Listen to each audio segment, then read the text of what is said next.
Haya, kwa wale wakulima wa mahindi, maharage, karanga, korosho, maembe, miparachichi, hii hapa ndo suluhisho sasa. Mashine yetu inakuja na nozzle aina mbili.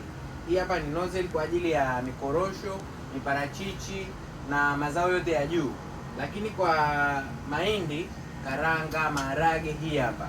Hii inakuwa na nozzle tatu kwa ajili ya mazao ya chini.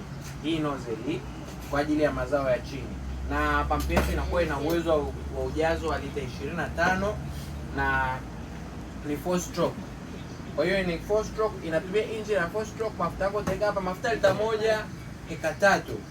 Chap sana na ina save maji. Tofauti na anayetumia kupiga kwa mkono, mtakuwa mfanani. Hii ina save maji. Ambapo atapiga kwa anayepiga kwa mkono na utakaye tumia hii inayotumia engine, tayari utaona tofauti ni mkubwa.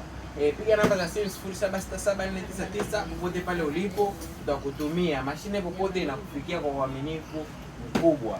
Karibu.